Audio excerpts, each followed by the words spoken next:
Olá, pessoal. Então, vamos aqui, né, para a nossa tarefa 8, baseado nos capítulos 12 e 13. Então, vocês vão ter que recuperar, tá? Para quem já esqueceu, algumas noções da teoria do caso, é, recuperar todo aquele histórico da noção de regência, M comando, diferenciação de C comando, os tipos de caso, a distinção entre caso abstrato e nominativo, tudo isso é importante estar bem fresco na mente para responder essa questão. A questão também da generalização de Búzio, né? A não atribuição de caso acusativo no contexto de verbos inacusativos e passivos. Então, só lembrando a necessidade de ter tudo isso em mente. Além de tudo que a gente já discutiu nesta aula que antecede essa tarefa. Então, identifique como cada sintagma nominal nas sentenças seguintes checa caso. Vale 3 pontos. O exemplo é: ele saiu de casa. Então, o que vocês vão fazer? Na realidade, eu já identifiquei os sintagmas nominais. Lembrando que em português, como a gente tem sintagmas nominais, contração de preposição com artigo, às vezes aí vocês vão ter que separar a preposição do artigo, né? Não é o caso aqui desse exemplo. Então, a gente tem ele recebe caso nominativo, né? Minha resposta vai ser ele de casa. Vou separar esses dois elementos e vou explicar como que eles checam caso, ou seja, como eles recebem casos, né? Caso nominativo é quem é o atribuidor de caso? É atribuído por info, flexão. No caso, flexão com a informação de passado, que para onde se move o verbo sair. Que aparece aqui como saiu. Casa recebe caso oblíquo, atribuído pela preposição por. Só isso que eu quero. Vocês vão fazer para a letra A. Sara deixou o aeroporto à meia-noite. Letra B. Ela acha que Daniel vai comer os cogumelos com calda de chocolate. C. Leonel parece ter escrito um livro em francês. D. Um prêmio foi dado à melhor apresentação na conferência. Aqui a gente tem um caso em que tem que separar o em do a, né? Mourão começou a comer queijo. Então, só notem aqui, lembre-se, né, que a gente tem alguns casos de períodos compostos, né, que vocês vão ter que identificar. Não estou pedindo para fazer árvore, mas identificar que nós temos orações subordinadas, como nesse caso. Nós temos algumas orações subordinadas finitas na letra B e infinitivas na letra C. No caso da infinitiva, é importante, como a gente já viu toda essa parafernália da discussão sobre os verbos de orçamento e verbo de controle, temos que ver, né, por exemplo, se o verbo parecer, que tipo de verbo é, né? Ah, aqui eu não estou pedindo para vocês explicarem com relação à posição de sujeito de parecer, não estou pedindo nada. Não tem nenhum elemento aqui nulo, né? Mas é bom pensar nisso tudo, né? Um prêmio foi dado à melhor apresentação da conferência. Lembrando, nós temos um verbo na voz passiva. O que isso traz, né, de consequências para a atribuição de caso? Mourão começou a comer queijo. A gente tem aqui uma perífrase verbal, começou a comer, que na realidade, na gramática gerativa, considera-se que começou, né? Que tipo de. Tem um complemento infinitivo, que tipo de complemento infinitivo seria esse? Tá? Lembrando, a gente pode dizer um sujeito expresso no complemento de começar, posso dizer que Mourão começou Maria a comer queijo? Não posso. O que isso indica? De acordo com o que a gente viu, né? Projeta CP, só projeta até o IP, projeta IP e CP. Se vocês seguiram as aulas, vocês vão saber responder isso. Bom, na frase 1A, caso a frase fosse realizada como Sara deixou o aeroporto meia-noite, qual seria o problema? Qual maneira poderia ser apresentada para resolver isto? Então, na frase 1A, veja que eu estou perguntando o seguinte: eu poderia ter Sara deixou o aeroporto meia-noite, em vez de à meia-noite. Qual o problema que isso coloca para a teoria do caso E como a gente poderia resolver isto? Uma ideia de vocês, né? Pode ser um puxadinho também, de acordo com algumas das opções que nós já temos discutido nas aulas em geral, né? Questão 3. De acordo com a teoria do caso, por que as sentenças abaixo são agramaticais? Então, nós temos o seguinte exemplo. A moça mandou escrever o trabalho. Ora, a gente poderia responder da seguinte maneira. O verbo mandar entra na construção ECM, marcação de caso excepcional, porque tem na sua estrutura argumental a subcategorização em IP, caso o seu complemento seja uma oração infinitiva. Porém, não há um sujeito na oração infinitiva, como a gente está vendo aqui, né? Mandou escrever, nós temos dois verbos em sequência. Não pode haver vestígio, neste caso, porque não foi a Maria que escreveu o trabalho, ela não mandou ela mesma escrever o trabalho. Então, não posso interpretar que a moça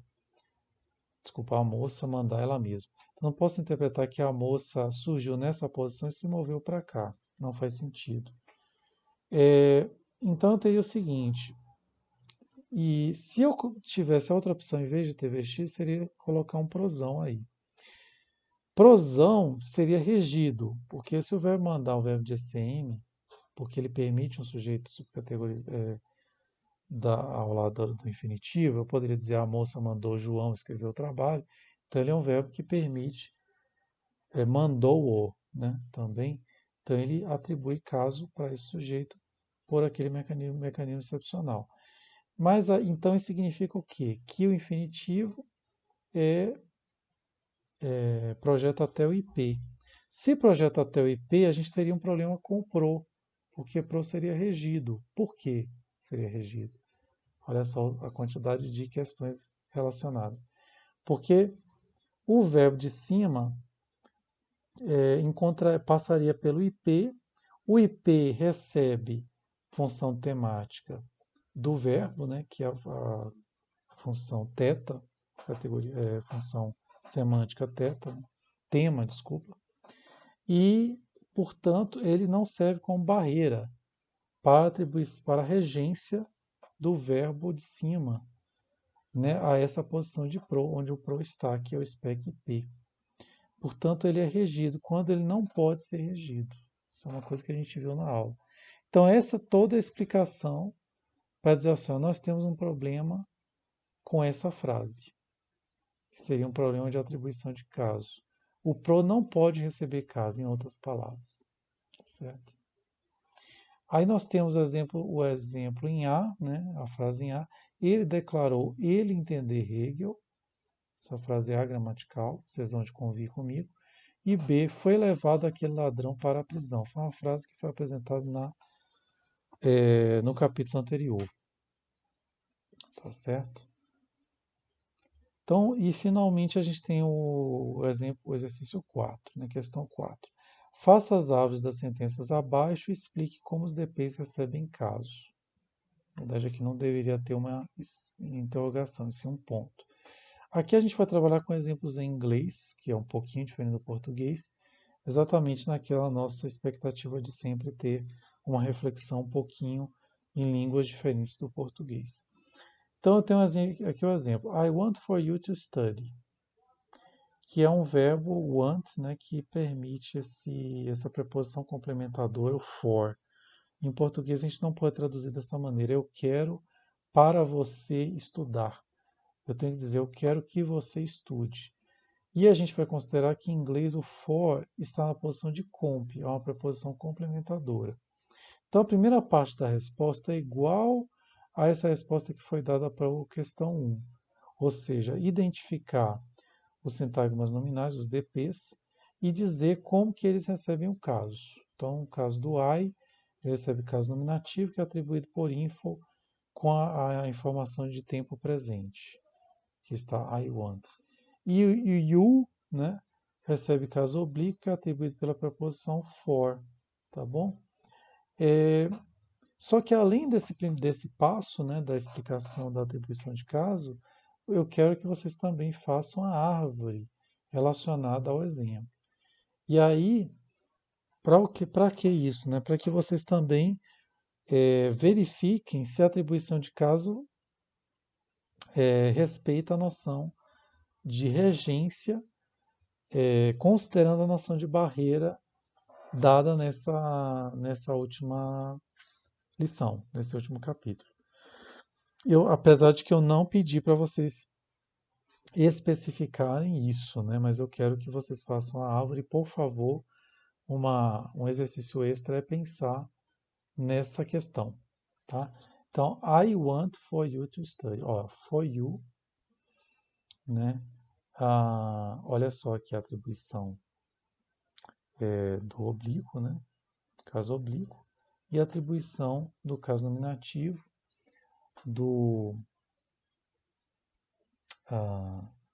para o I. Na verdade, aqui a gente tem um problema que vocês devem corrigir, tá?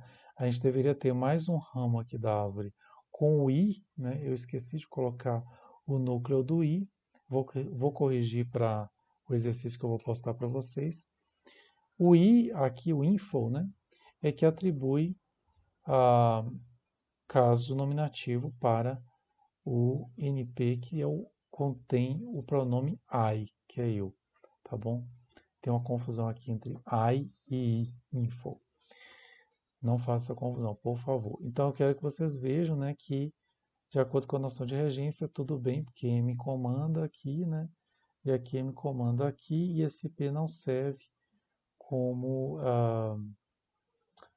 não é um problema para a regência, tá? Tem que verificar tudo isso para entender a questão.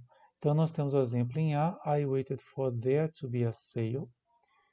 Eu esperei que houvesse uma promoção, lembrando que aqui a gente tem o I, aqui a gente tem there, que está numa construção parecida com a de cima. Estou dando uma colher de chá para vocês, apesar de que o verbo é diferente, mas tem a preposição complementadora também, com a diferença de que aqui a gente tem um expletivo, que é o there. Isso é relevante porque expletivos, né, não recebem papel temático, mas aí tem a questão, será que o there recebe caso? Aí vocês vão tentar me responder, tá bom? Se ele recebe caso. It would be convenient for daycare to be available for the children. Seria conveniente que a creche esteja, né, seja disponível para as crianças. Daycare é creche. Aqui a gente tem outra questão, tem outro expletivo, que é o it, né, só que aqui está na oração de cima.